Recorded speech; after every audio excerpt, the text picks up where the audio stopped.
Hello everyone, mayambu kurumjari. Ngasidi singju oina tawjarage, duga ngasigi singju sidi koigi mana masingi singju na chadre ko. Chicken gi singju ne yen singju.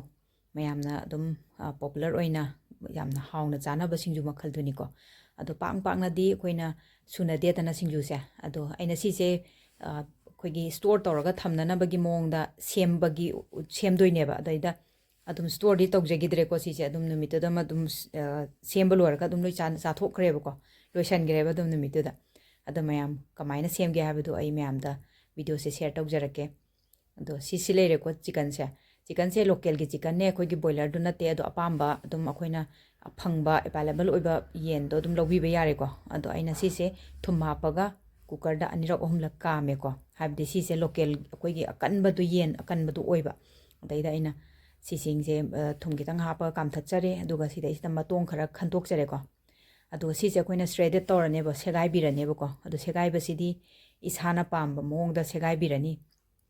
sangna segai ra sudum yare segai ri ba poche amu koina makup kak thatlaga sudum yai ko adaida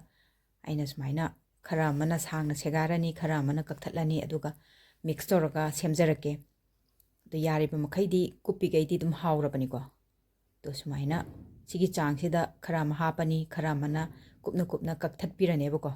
ado aina process se kitang di samjanjare aduga mayamda sumatam du sangna lawdana badunida to smai leijare ko sang basu yaure akupa su yaure to smaina ko mix tawbiraga habadi lokhat pada su nungai ba kot pada su nungai ba adugi mongda the semba haujarage ko mayam ado patra se aina plate amada transfer tawjare aduga ahan bada khoina maru oiba poche si sineba koigi hangam thau lawbirani aduga morok koigi red chili si lawbirani aduga ama ina ji hapido koigi kashmiri lal mirch ne ko habidi magi huren tolakpa kanda mai color do phajana bagi damakta ina si kashmiri lal mirch hapane ba adu ngobal werabani na si se haijan birani ngasai gi yen segai ba sida yen segai ba haireni yen assemba sida ko aduga koigi thum khara hapirani si se hana phajana noibirani ba ko yen sine aduga morok sine thum jine tawraga si se hana koigi phajana magi kano se magi flavor je changna bagi damakta ado masai sida koina hapi se thum kano kai miaude ko thum ga morok atang ni ko hapi se kai hapte ko sidai sida ngari hapte adagi kano hapte ko thoiding hapte beson hapte kai hapte ko only ngasagi acha thau du ne hangam thau do aduda morok si tawraga thau jo hapte ko sidai sida phajana noibirani yam haubajani sigi khutotche sigi chicken singju se ado khara mana yairaga yen ayai bana sunai ko adu su hauramgani adudi try tawjadri ko aduga sisina aina afut bana oina tawjabani aduga hojik met pase loirabani na sigi champra tangkhai sima sumai sumjan birani ko tangkhai makha yamna nataba ko yam hawe sigi flavor sisu champra hapagi flavor se mayam amtang try tawbiu ko sumaina aina semaga share tawjar aise ado sumaina loirakanda koina fadigom asoiba khara hapjan birani tilau asoiba khara hapjan birani aduga nakupi se ha use tawbiu ko yare ba makhaidi aduga manganjiga nakupi sine manganjine taraga maroi mapang jingje phajana amuk to sanminarani ngasai lemon hapkibado koina champra hapkibado champra mahido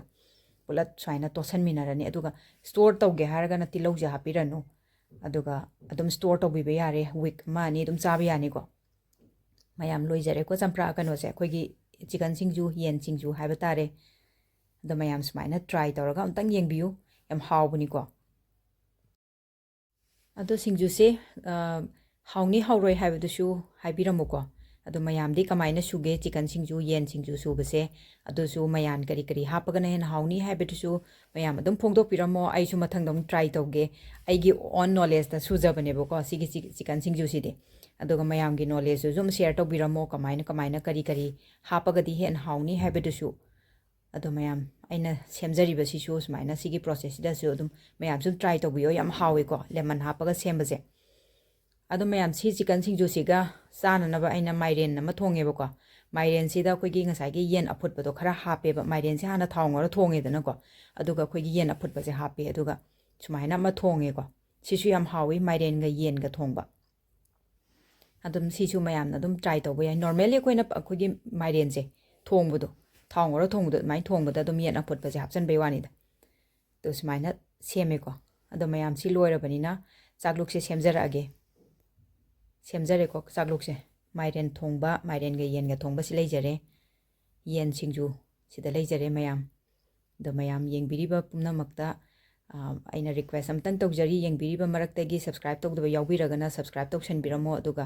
like ꯑꯃꯃꯝꯇꯪꯒ ꯅꯝꯕꯤꯔꯝꯃꯣ chicken ꯁꯤꯡꯖꯨ ꯄꯥꯝꯕꯤꯕ ꯌꯥꯎꯔꯒꯗꯤ ꯑꯗꯨꯒ ꯑꯅꯧꯕ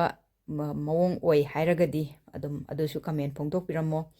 ꯑꯗꯨ ꯃꯌꯥꯝ support ꯇꯧꯕꯤꯔꯝꯃꯨꯀꯣ ꯃꯌꯥꯝꯒꯤ ꯁꯞꯄꯣꯔꯠꯇꯨꯅ ꯑꯩꯁꯨ encourage ꯇꯧꯕꯤꯔꯛꯑꯦꯕ ꯑꯩꯉꯣꯟꯗꯀꯣ ꯑꯗꯨꯗꯨꯒꯤꯅꯦ ꯃꯌꯥꯝꯗ ꯑꯩꯅ ꯔꯤꯀ꯭ꯋꯦꯁ ꯇꯧꯖꯔꯤ ꯑꯗꯣ ꯃꯌꯥꯝ ꯃꯊꯪꯗ ꯑꯅꯧꯕ ꯃꯊꯦꯜ ꯑꯃꯃꯨꯛ ꯄꯨꯗꯨꯅ ꯂꯥꯛꯆꯒꯦ ꯉꯁꯤꯒꯤꯗꯤ ꯕꯥꯏ